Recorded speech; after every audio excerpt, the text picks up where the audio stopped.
Nos encontramos hoy aquí para desarrollar la quinta unidad didáctica, proteínas. Todos hemos oído hablar alguna vez de ellas, pero ¿sabemos realmente qué son? ¿Cuál es su estructura? ¿Qué funciones cumplen? ¿Por qué son tan importantes para nuestro organismo? Conozcámoslas un poco más. Comenzaremos preguntándonos ¿qué son las proteínas? Las proteínas son compuestos o sustancias o moléculas orgánicas, también llamadas biomoléculas, muy abundantes de los organismos vivos. Representan el 50% del peso seco de los tejidos. Pertenecen a la categoría de macromoléculas, es decir, que son grandes moléculas. Son biomoléculas orgánicas dentro del grupo de los compuestos biológicos primarios, junto con los lípidos, los hidratos de carbono y los ácidos nucleicos. Cumplen una multiplicidad de funciones. Así, por ejemplo, son proteínas las enzimas, compuestos importantísimos que hacen posible la vida y que vamos a estudiar en la unidad siguiente. También son proteínas algunas hormonas, como las que ya hemos visto, la insulina, el glucagón, que intervienen en la regulación de la glucemia. Son también proteínas la hemoglobina y las lipoproteínas, que cumplen una función de transporte.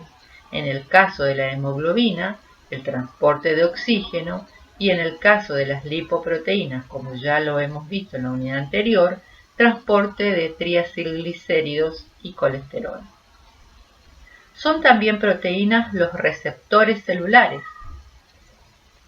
como por ejemplo el receptor de insulina, y ya vimos su papel fundamental en el desarrollo de la diabetes tipo 2. Son también proteínas la actina y la miosina, que intervienen en la contracción muscular, que ustedes seguramente estudiaron en la asignatura anterior a esta, en anatomofisiología. Son también proteínas el colágeno y la elastina, son proteínas del tejido conectivo, proteínas de sostén. Y también son proteínas los anticuerpos, que como los van a ver en microbiología, son proteínas que intervienen en la defensa frente a organismos extraños. Esto por nombrar solo algunas de las funciones de las proteínas. La diversidad de funciones que cumplen nos dan idea de la importancia en nuestro organismo. Ahora bien, ¿cómo está hecha una proteína? La proteína es una molécula y como toda molécula va a estar constituida por átomos. ¿Cuáles son esos átomos? Carbono, hidrógeno, oxígeno y nitrógeno. Y la gran mayoría de las proteínas contiene también azufre. Estos átomos, como vimos en la primera unidad, se van a unir para formar una molécula. ¿Qué molécula? Aminoácidos.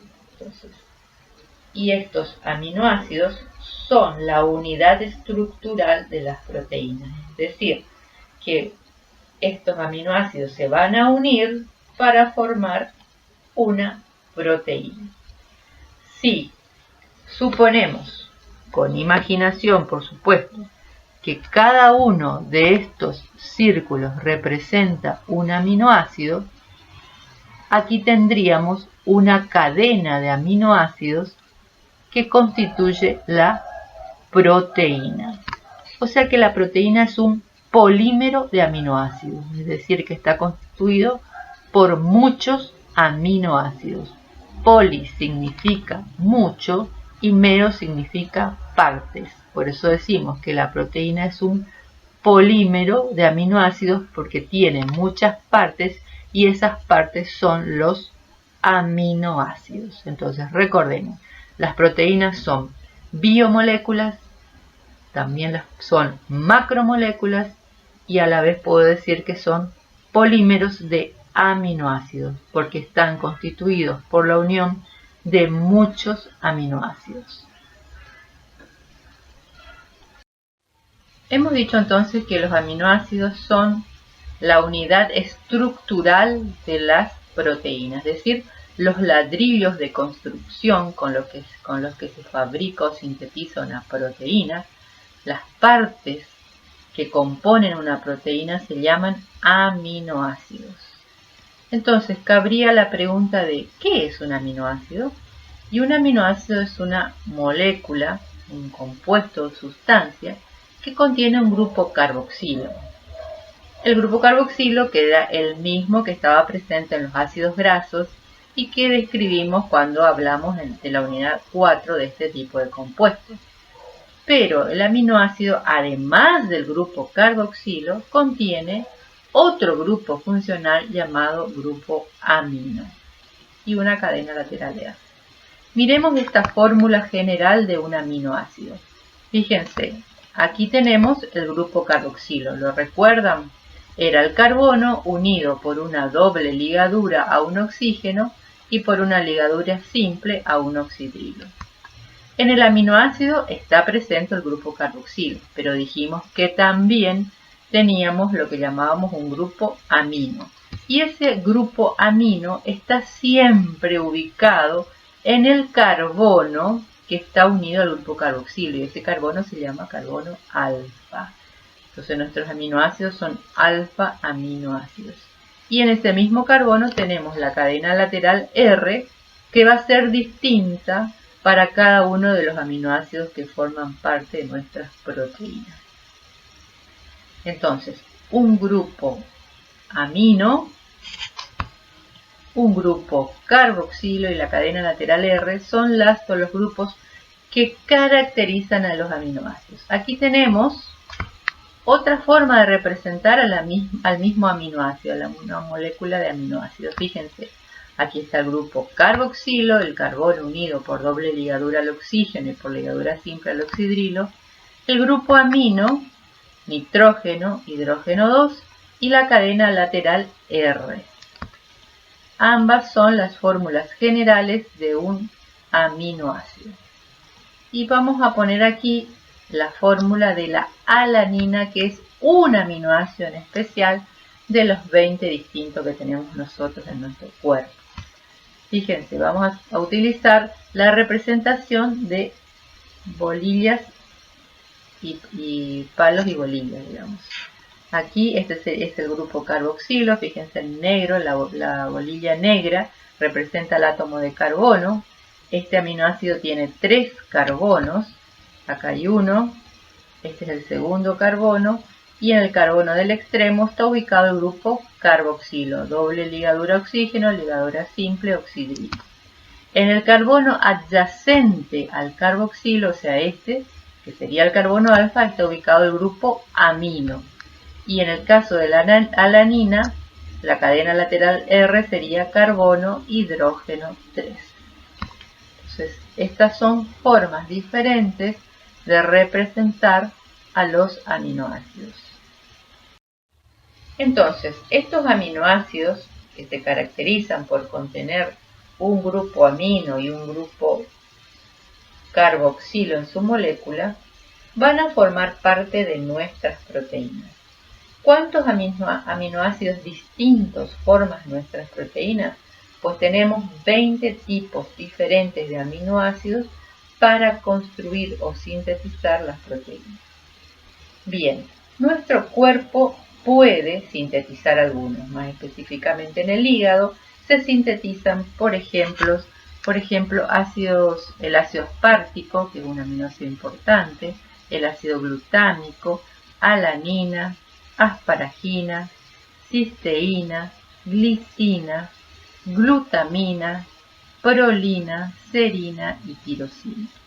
A esos aminoácidos que el hígado puede sintetizar se les llama aminoácidos no esenciales.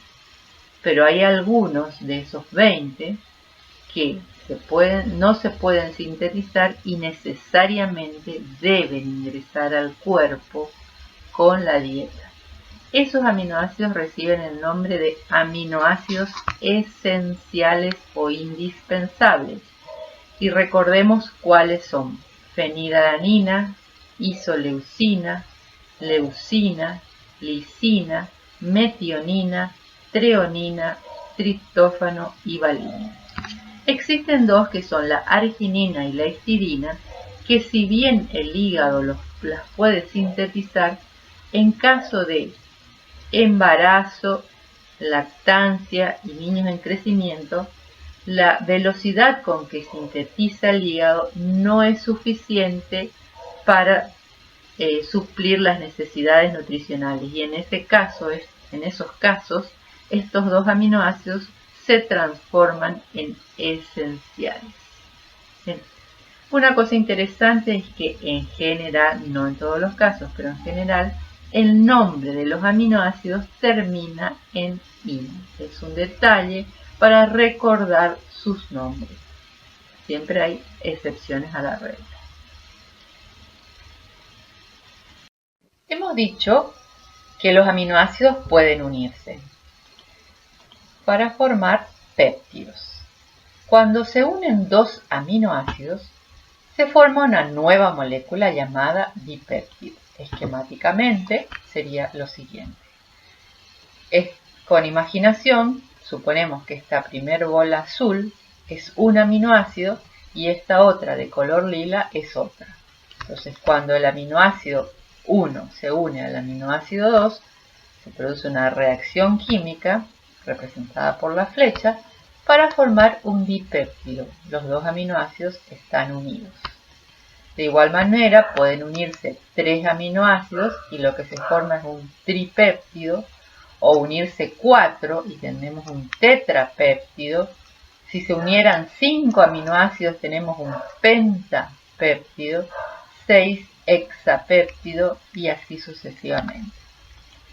Si se unen más de 10 aminoácidos y menos de 50, la molécula resultante recibe el nombre de polipéptido. Entonces, polipéptido es una molécula que tiene más de 10 y menos de 50.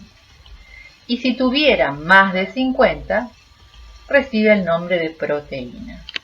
El valor 50 es un valor arbitrario que se eligió porque la primer proteína a la que se le pudo describir su estructura fue la insulina, y la insulina tiene 50 aminoácidos.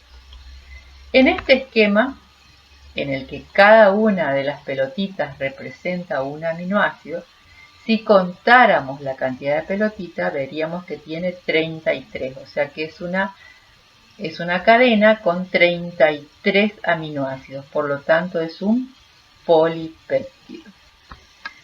Hay polipéptidos de importancia biológica, como por ejemplo el glucagón, que ya vimos es una hormona pancreática que eleva la glucemia, es una hormona hiperglucemiante, que contiene 29 aminoácidos, o sea que el glucagón es un polipéptido. La oxitocina, que muchos la conocerán porque es la hormona que provoca la contracción del útero en el momento del parto, es un nonapéptido, o sea que está constituida por la unión de 9 aminoácidos. Y proteínas, como ejemplos de proteínas podemos mencionar la insulina, que también ya la hemos mencionado, es una hormona proteica de origen pancreático con efecto hipoglucemiante. Bien, veremos ahora cómo se establece la unión entre un aminoácido y otro. Por ejemplo, cómo este aminoácido, que llamaremos 1, se une a este aminoácido que llamaremos 2. La unión, o sea, los análisis, las investigaciones indican que la unión se establece entre el grupo carboxilo de este aminoácido con el grupo amino del aminoácido siguiente. Recuerden la estructura del aminoácido. Y esa unión se llama unión peptídica. Entonces aquí hay una unión peptídica entre este aminoácido y este otro. En cambio, en un tripéptido van a haber dos uniones peptídicas, entre el primero y el segundo, y entre el segundo y el tercero. Veamos el esquema. Acá tenemos el aminoácido 1, que como todo aminoácido tiene un grupo carboxilo y un grupo amino. Y lo vamos a unir con el aminoácido 2, que por supuesto también tiene un grupo carboxilo y un grupo amino. Obviamente también están las cadenas laterales, pero como no van a intervenir en la reacción, no la estamos mencionando. Entonces dijimos que la unión peptídica se va a establecer entre el grupo carboxilo de un aminoácido, del aminoácido 1, con el grupo amino del aminoácido 2. Y formándose de esta manera, una vez que se produzca la unión con pérdida de agua, un dipéptido. Fíjense ustedes que aquí tenemos este grupo carboxilo que puede unirse al grupo amino de un tercer aminoácido constituyendo un tripéptido y así sucesivamente, pudiéndose formarse una larga cadena lineal de más, que si tiene entre 10 y 50 aminoácidos se llama polipéptido, y que si esa cadena lineal tiene más de 50 se llama proteína. Muy bien.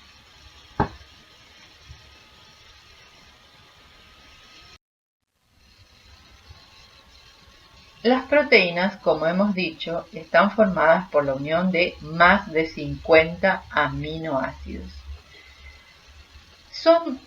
Recordemos que las proteínas son macromoléculas complejas.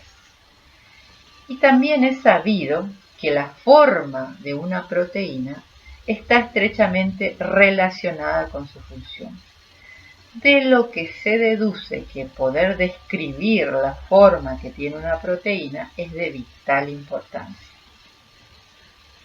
Pero a causa de su tamaño y su naturaleza química, las proteínas son complejas, exhiben una organización estructural compleja, difícil de describir.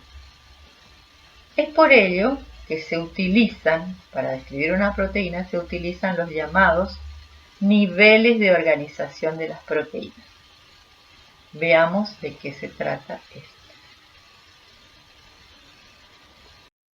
Hemos dicho entonces que describir la estructura de una proteína es algo bastante complejo, justamente porque la proteína es una macromolécula compleja. Pero para poder simplificar se recurre, y entenderlo, por supuesto, simplificar y entender, se recurre a los llamados niveles de organización de las proteínas. Existen 4 niveles, llamados estructura primaria, estructura secundaria, estructura terciaria y en algunas proteínas estructura cuaternaria. ¿Qué voy a describir cuando hable o describa la estructura primaria de una proteína? Lo que me voy a estar refiriendo es al número, tipo y secuencia de aminoácidos. Es decir, voy a tener la cadena de aminoácidos y lo que voy a decir es qué cantidad de aminoácidos tiene, cuáles son esos aminoácidos y quién se une con quién. Número, tipo y secuencia. Bien. Pero la cadena de estos aminoácidos no permanece estirada, sino que se van a producir interacciones de tipo unión puente hidrógeno entre los aminoácidos, lo que va a conducir a que esta cadena se tuerza, se pliegue según, y tenemos lo que llamamos la estructura secundaria de la proteína, que es el resultado de las interacciones de los aminoácidos en la cadena y que va a conducir a que la cadena tenga una estructura de alfa hélice, es decir, que se va a plegar como un cable de teléfono sobre un eje central, estableciéndose las uniones puente hidrógeno dentro de la misma cadena, o bien una estructura beta laminar o lámina plegada. E incluso hay proteínas que no tienen ni una ni la otra, pero la generalidad sí. Ahora bien, la estructura terciaria nos va a hablar de la estructura tridimensional intrincada que resulta de las interacciones entre los grupos R. ¿Se acuerdan los grupos R, los grupos laterales de los aminoácidos? Bueno, también se van a producir interacciones entre esas cadenas R, esas partes R de la molécula, lo que va a conducir a una proteína globular. Y finalmente, la estructura cuaternaria, que se refiere a proteínas multiméricas, es decir, vamos a hablar de estructura cuaternaria cuando tengamos una proteína que tenga más de una cadena, y en ese caso la estructura cuaternaria lo que me va a decir a mí es cómo interaccionan las cadenas entre sí. Resumiendo los niveles de organización de las proteínas, tenemos la estructura primaria, que me va a decir el número, tipo y secuencia de aminoácidos. Ahora, esa estructura primaria no permanece estirada, sino que se pliega y nos conduce a la estructura secundaria. Esta estructura secundaria puede tomar dos conformaciones: alfa hélice, que es la que está representada en este dibujo, o lámina beta.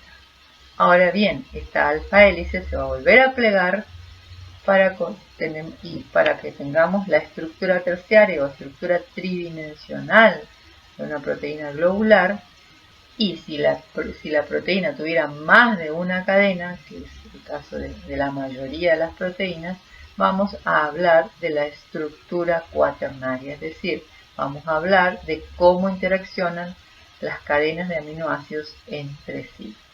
Y del resultado de todas esas interacciones tengo la forma de la proteína, y la forma de la proteína me va a condicionar la función. Por eso es que prestamos mucha atención a esto de los niveles de organización de las proteínas. Vamos a ver algunos ejemplos.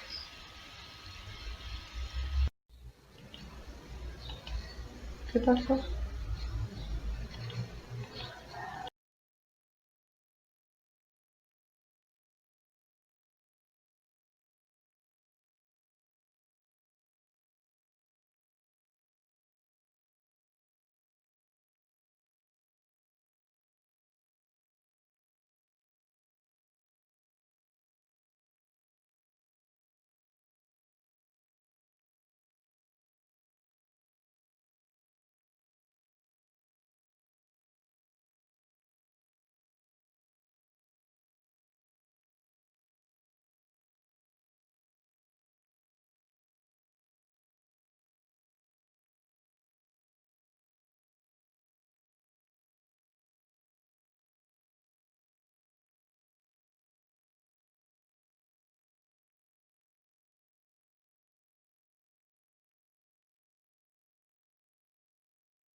Las proteínas tienen gran importancia como integrantes de la dieta. Los glúcidos o hidratos de carbono y los lípidos de la dieta tienen como función aportar energía. Pero en cambio, en el caso de las proteínas, este aporte de energético es absolutamente secundario. La función de las proteínas de la dieta es suministrar los aminoácidos necesarios para la síntesis de las proteínas propias del organismo. Se dice por eso que las proteínas de la dieta tienen una función estructural o plástica. Las necesidades diarias de proteínas es un tema bastante controvertido, puesto que depende de varios factores, como ser la edad. No es lo mismo el requerimiento proteico de un niño en crecimiento que un adulto. No es lo mismo el requerimiento proteico de un adulto sano que de un adulto enfermo, etc. En general se dice que el requerimiento diario varía entre 4 a 60 gramos de proteína por día, y la OMS sugiere un valor de 0,8 gramos de proteína por kilogramo de peso y día. Por supuesto que estos valores se incrementan en el caso de mujeres embarazadas, lactando o niños en crecimiento. El valor biológico de las proteínas. ¿De qué depende? El valor biológico o calidad de una proteína depende de su contenido de aminoácidos esenciales, que ya los hemos visto en diapositivas anteriores, y recordemos que los aminoácidos esenciales son aquellos aminoácidos que no pueden ser sintetizados por el propio organismo y deben ser obtenidos a través de la dieta. Recordemos que eran 8, no los vamos a volver a repetir, y que se agregaban 2 más en el caso de embarazo, mujeres lactando o niños en crecimiento.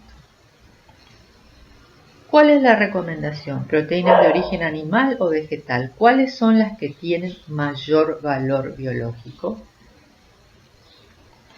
Y lo que se ha visto es que las proteínas de origen animal son de mayor valor biológico porque en general contienen todos los aminoácidos esenciales. Sin embargo, las proteínas de origen vegetal también tienen alto valor biológico si se combinan, por ejemplo, legumbres con cereales. La recomendación es que 1/3 de las proteínas de la dieta sea de origen animal y 2/3, por supuesto, serían las de origen vegetal. Es posible estar bien nutrido solo con proteínas de origen vegetal, y en eso lo que sí se recomienda es una dieta variada.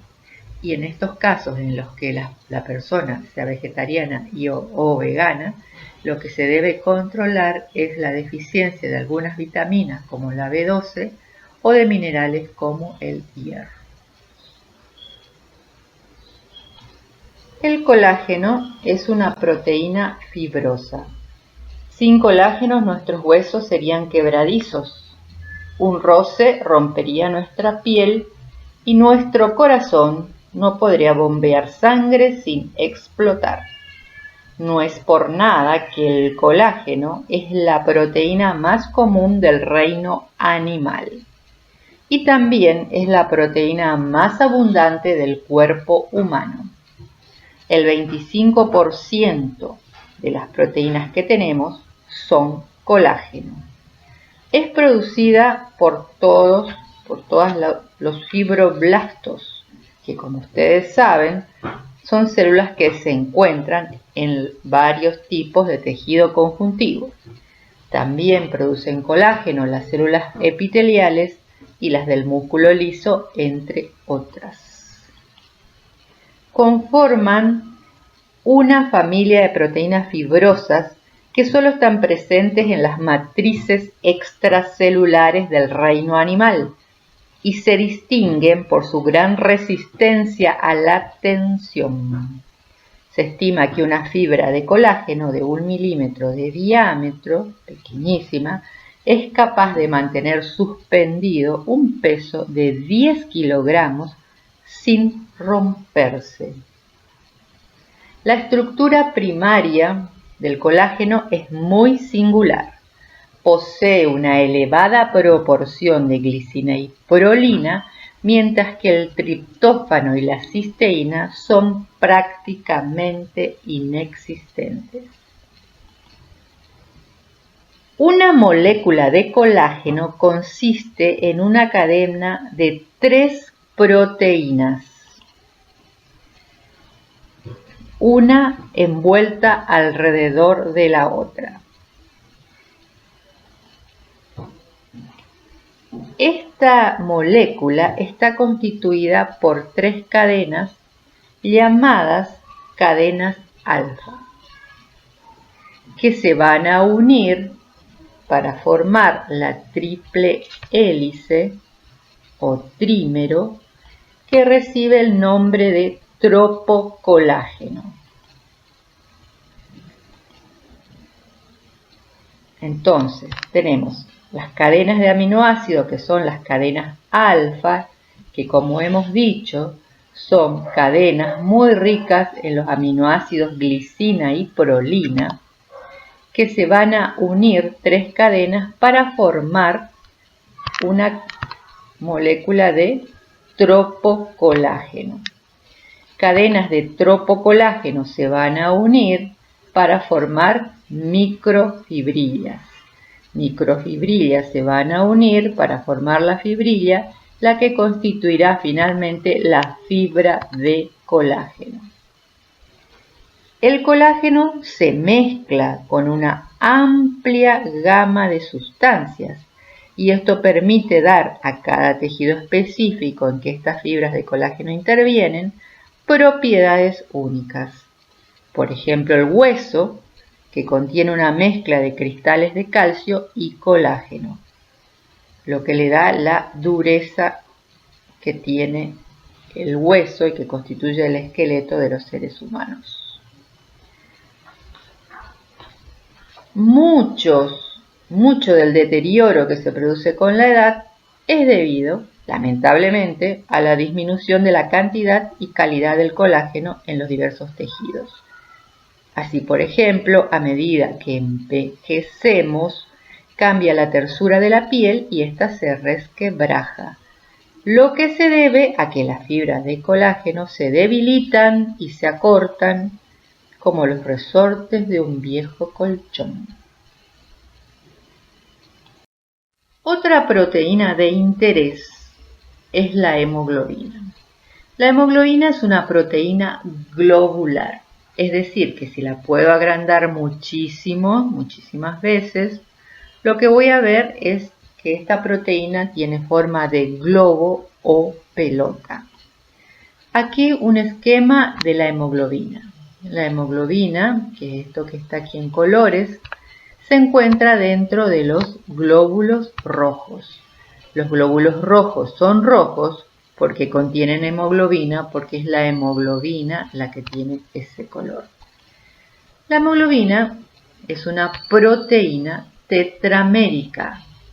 Recuerden que tetra significa 4 y meros parte, o sea que tiene 4 partes. Lo que tiene son 4 cadenas de globina que están representadas en este esquema con 4 colores distintos. Tiene una de las cadenas naranjas, otra cadena está representada en verde, una tercera en lila y una cuarta en fucsia. Cada una de estas cadenas recibe el nombre de globina, o sea que la hemoglobina tiene 4 cadenas de globina.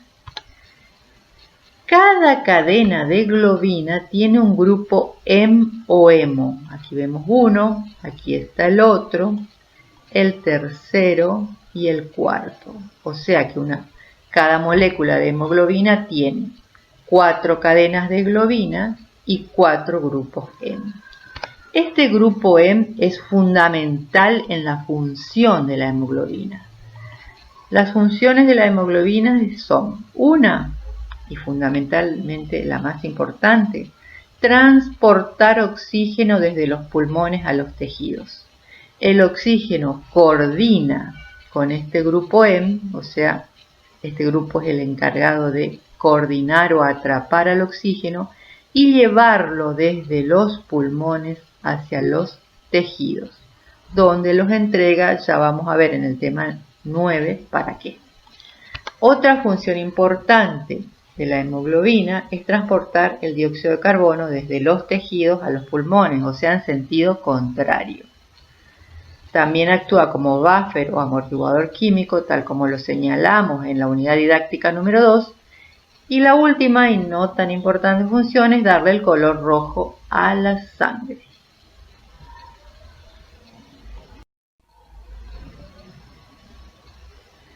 Proteínas plasmáticas. Estas proteínas, como su nombre lo está indicando, se encuentran en el plasma. El plasma, que como todos sabemos, es la parte líquida de la sangre. La sangre, recuerden, tiene una parte forme constituida por los glóbulos rojos, glóbulos blancos y plaquetas, y una parte líquida denominada plasma. Nos vamos a referir en este momento a las proteínas del plasma, por eso he ahí el nombre de proteínas plasmáticas. Encontramos dos grupos principales, el primero denominado albúmina y el segundo grupo globulinas. El valor normal de las proteínas plasmáticas varía entre 6 a 8 gramos por decilitro. Es después del agua una de las sustancias más abundantes. ¿Para qué o qué funciones cumplen las proteínas en el plasma sanguíneo? Mantienen la volemia, es decir, el volumen de sangre, y como todas las proteínas del plasma, contienen también una función amortiguadora. Y por último nos referiremos a los anticuerpos. Los anticuerpos son proteínas encargadas de la defensa, es decir, van a ser producidas por los linfocitos, que son un tipo de glóbulo blanco, en respuesta a la presencia de moléculas extrañas al organismo. Es parte de la barrera específica de defensa frente a los antígenos. Repasemos entonces todo lo visto hasta ahora. Las proteínas son macromoléculas, constituidas por la unión de muchos aminoácidos, cuya función es múltiple, muy variada. Podemos mencionar la función estructural, como el caso del colágeno, transporte, como el caso de la hemoglobina, una función de defensa, tal el caso de los anticuerpos, o catalizadores, como las enzimas, o receptores de membrana, como los receptores de insulina. Los aminoácidos son moléculas, compuestos o sustancias que tienen un grupo carboxilo terminal, un grupo amino en el carbono alfa y una cadena lateral R, que es lo que va a variar para formar los distintos aminoácidos. Nuestras proteínas contienen 20 aminoácidos diferentes, de los cuales 8 son esenciales, es decir, que deben ser incorporados con la dieta. Son aminoácidos esenciales la treonina, lisina, valina, triptófano, fenilalanina, isoleucina, leucina, metionina, y se tornan esenciales en caso de niños en crecimiento, mujeres embarazadas y lactando, la arginina y la histidina. Los aminoácidos se van a unir entre sí y esta unión se llama unión peptídica y se establece entre el grupo carboxilo de un aminoácido y el grupo amino del aminoácido siguiente. Esta unión peptídica va a dar origen a la formación de péptidos. Cuando se unan dos aminoácidos, lo que se forma es un dipéptido. Si se unen 3, tenemos un tripéptido, etc. Más de 10 y menos de 50, lo que se forma es un polipéptido, y más de 50 aminoácidos damos lugar a la formación de una proteína. Las proteínas son estructuras muy complejas que van a poder ser descritas a través de lo que llamamos niveles de organización. Los niveles de organización incluyen la estructura primaria, que va a describir la cantidad, calidad y secuencia de aminoácidos; la estructura secundaria, que nos va a decir si la proteína tiene alfa hélice, forma de alfa hélice o lámina beta o ninguna de las dos; la estructura terciaria, que me va a describir la estructura espacial o tridimensional de las proteínas globulares; y si la proteína tuviera más de una cadena, entonces recurrimos a la estructura cuaternaria, que lo que me va a indicar es cómo interaccionan esas cadenas entre sí. Las proteínas se clasifican en simples y conjugadas. Simples son aquellas que solo contienen aminoácidos. En cambio, las conjugadas, además de la cadena de aminoácidos, que sería el grupo proteico, contienen una parte no proteica, tal el caso de la hemoglobina, cuya parte no proteica es el grupo Hem o hemo.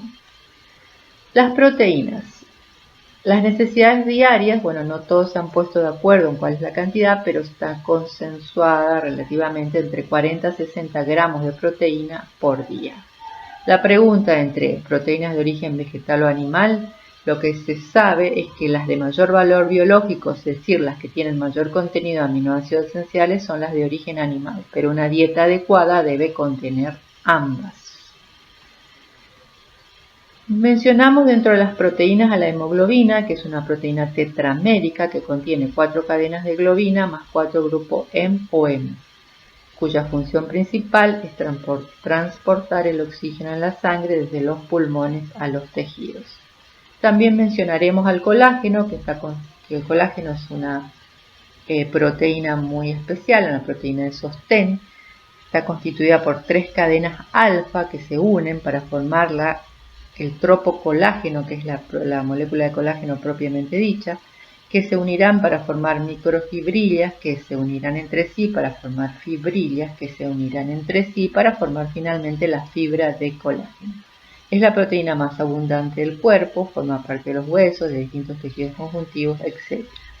Y finalmente mencionaremos a las proteínas plasmáticas, que son las que se encuentran en el plasma sanguíneo, que hay 2 grandes grupos, la albúmina y la globulina, y el valor normal oscila entre 6 a 8 gramos por litro. Muy bien, llegamos al final de la unidad. Felicitaciones.